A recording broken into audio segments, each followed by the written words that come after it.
पहला प्रश्न, वास स्थान से क्या तात्पर्य है? उत्तर, वह स्थान जहां किसी जीवधारी को पर्याप्त भोजन, सुरक्षा, प्रजनन तथा सभी अनुकूल दशाएं उपलब्ध होती हैं, उसे उसका वास स्थान कहते हैं। अगला प्रश्न, अनुकूलन क्या है? उत्तर, आकृति, आकार, रंग रूप, संरचना तथा आवास संबंधी लक्षणों में ऐसा परिवर्तन जो सजीव को विशेष पर्यावरण में सफलतापूर्वक जीवित रहने में सहायक होता है, अनुकूलन कहलाता है। अगला प्रश्न, जलीय जीवों में अनुकूलन की विशेषताओं को संक्षेप में लिखिए। उत्तर, जलीय जंतु के शरीर पर जलरोधी शल्क पाए जाते हैं। इनमें श्वसन के लिए विशेष रचनाएं जैसे क्लोम होते हैं। तैरने के लिए इनका शरीर धारारेखित तथा चपटे पख वाला होता है। गर्दन का अभाव होता है तथा आंखों पर निमेषक पटल होती है। इसके अलावा जलीय जंतुओं में और भी अनेक विशेषताएं पाई जाती हैं, जिसके कारण ही वे जल में निवास कर पाते हैं। अगला प्रश्न, 5 जलीय पौधों के नाम लिखिए। उत्तर, जलकुंभी, सिंघाड़ा, वैलिसनेरिया, हाइड्रिला तथा कुमुदनी आदि।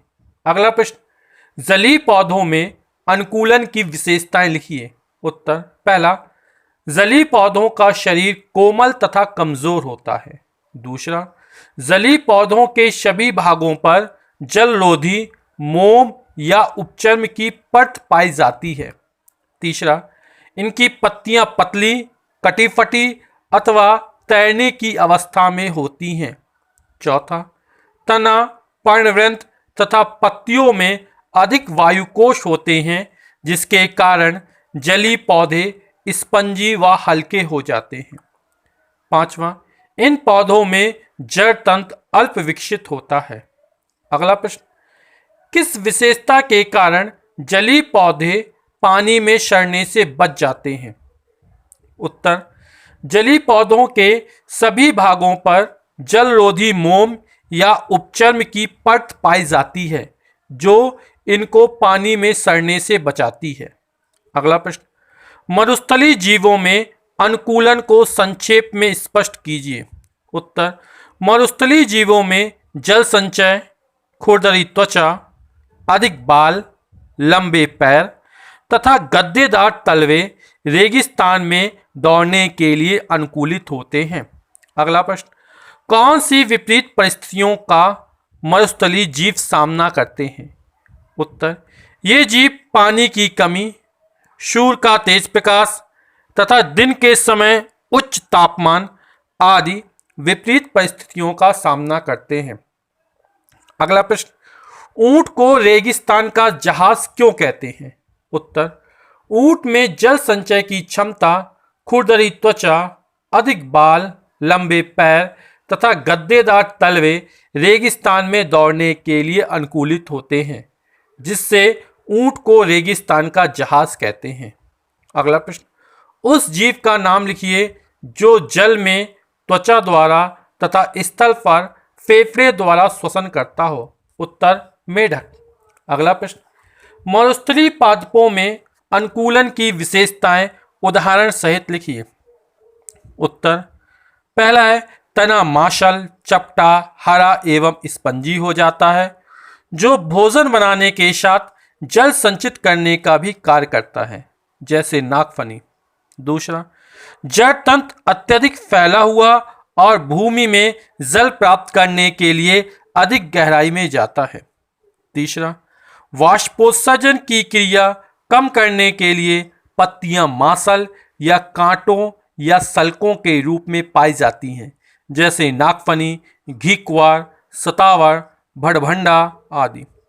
चौथा, पत्तियों में रंध्र गड्ढों में धंसे रहते हैं, जिससे वाष्पोत्सर्जन कम होता है, जैसे कनेर। अगला प्रश्न, किन अनुकूल परिस्थितियों के कारण पक्षी वायु में उड़ते हैं?